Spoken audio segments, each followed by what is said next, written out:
One time we were in the mountains in Canada, and these young people, they do travel across, like this, hitchhike. And they came to this place where there's many yoga places there in our mountains, So we said we're book distributing on the streets of this place, Nelson. Beautiful place, lakes, mountains. So, he said, they went to a farm, and the farmer was old man, and he retired, and he had to go in the city. So they took over this farm just to sleep, in the barn. There's about 30, 40 of these kids. He's like, we'll come and cook for you. So we went up the mountain in the farm, and they're all there, and they're smoking marijuana, and Hare Krishna, and, blowing marijuana in our face, and we're cooking halava and, prasad, khichdi, whatever, puris. They were just joking with us, like, Hare Krishna, and then they took prasadam. And after they took prasadam, they said, well, we should chant. They completely went from tamagun, completely like just the prasadam. They just like completely like, we should chant, we should chant kirtan. So we had a big kirtan with them, and they loved it, Just a prasadam, just completely, we saw like from black to white, from day to night, night to day. Amazing, so amazing. The guy that he founded Apple, Steve Jobs. He was a hippie. So he didn't have much money. He was going to a good university. And every Sunday, he had no good food, just living on junk.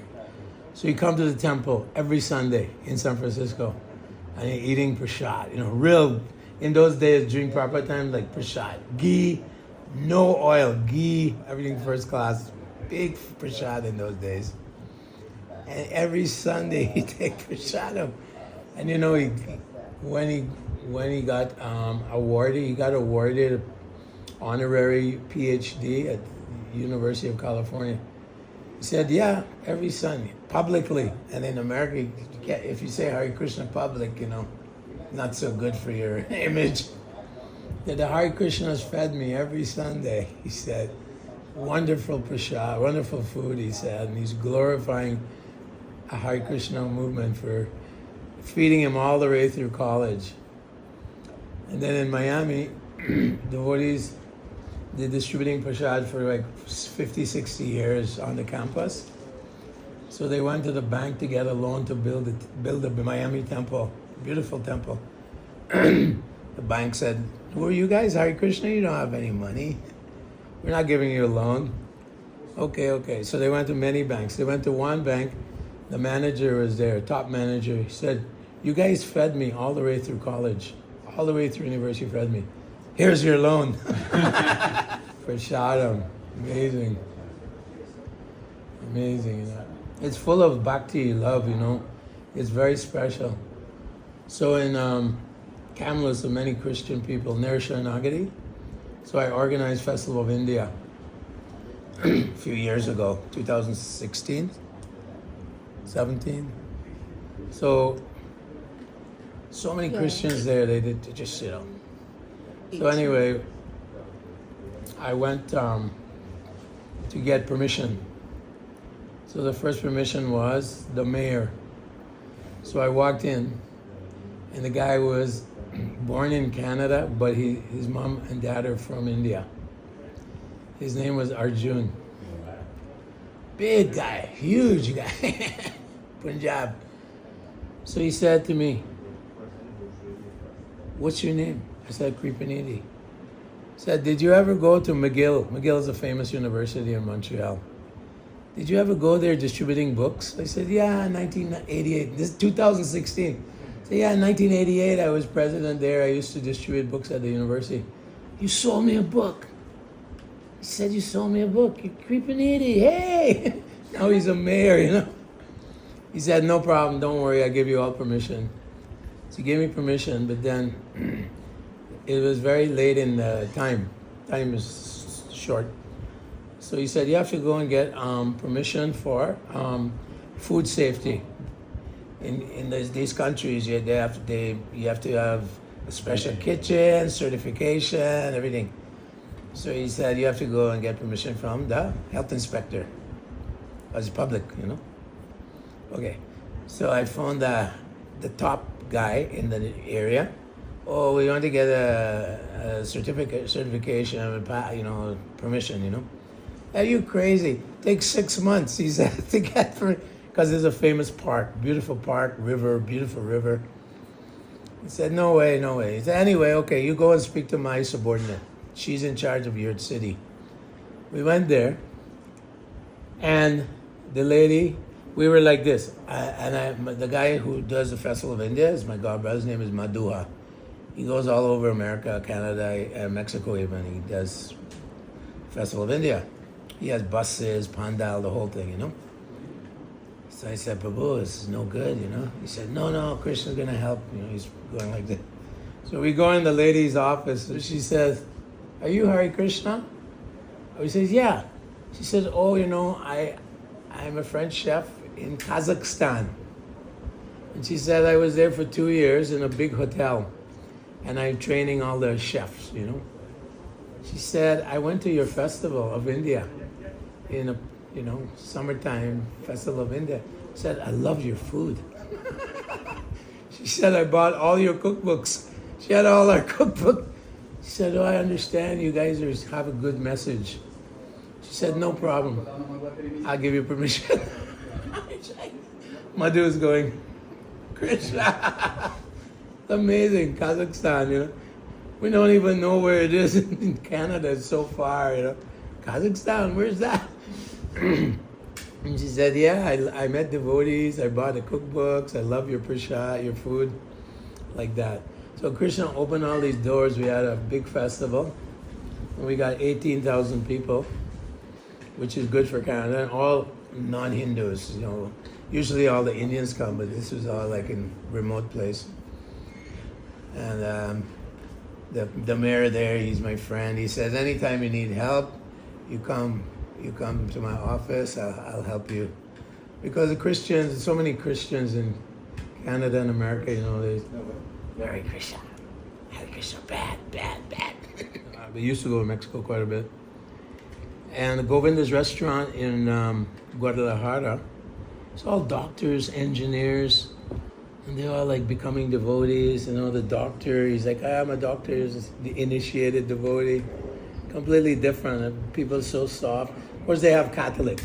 Yeah. Big Catholic. Yeah. And they have big party every weekend in Mexico. You can't sleep, Big party outside, fiesta. But they have the Catholic, They're very soft-hearted, sweet people, very sweet. In the summer, in Vancouver, they have these folk festival, music festival, and they bring people from Africa, South America, Peru, Chile, Yeah. And they love that, culture, because there's no culture there. So they bring a culture from Africa, South America, like that. And so we go to the festivals, and we set up like a little Hare Krishna village, and we distribute samosa. So one girl, she came up to me, she said, oh, is this Hare Krishna food? I said, yeah, Hare Krishna food, samosa. She said, one day I was walking and it was raining behind my house in the lane, service lane, She says, I found a Bhakti Godhead magazine and I read it. I was a little girl. I was maybe 12. Now she's like 35 maybe. She said it changed my life. Someone took the BTG, someone distributed, someone threw it, Hare Krishna cult. She picked it up, she read it, and she said, changed my life. She said, vegetarian, meditation, yoga. They didn't join, but her life, she said, changed, And I could see in her eyes so much appreciation, changed my life, He brought, Bhagavad-Das was there, Gargamuni, Achutananda, they're all from New York. And he brought them to Radha Damodar in front of Rupa Goswami's Samadhi. And he's sitting with these devotees, Yamuna's husband, Guru Das, first batch, He said, don't think this is the first time we've been together. So he said that to his disciples, said, don't think this is the first time that we've, been together. So that means in the previous life. And then he said, my spiritual master sent you to help me. Bhakti Siddhanta. So who knows, who these devotees are. Like Yamuna is so, her whole house is just Bhakti Vinod Thakur, Prabhupada, Bhakti Siddhanta, Radhabani Bihari, like very Krishna conscious. You go in her house, you feel that potency, And Prabhupada, she was very close to Prabhupada for sure. He even wrote a letter, he said to her husband, he said, you follow Yamuna, don't mind, but she's more advanced. He said. To whom? Her husband, Guru Das. To Guru Das. Because they were helping with the Krishna Balaram temple. Yeah. Struggling, big struggle. So Prabhupada always took good advice. He would consult with her. Should I do this? Should I do that? And one time he's talking about women. And the man would say, women, they should be humble, stay at home, cook and so on. They have less brain and all this stuff. He's talking, Prabhupada, Yamuna is there. But what do you think, Yamuna? You're a woman inferior, blah, blah, blah. And Yamuna said, whatever you say, Prabhupada. Prabhupada was laughing, teasing her. And he said, Yamuna, you're not a woman, you're a Vaishnava. He said, we don't look like that. He said, you're a Vaishnava, you're not a woman. That's his conclusion,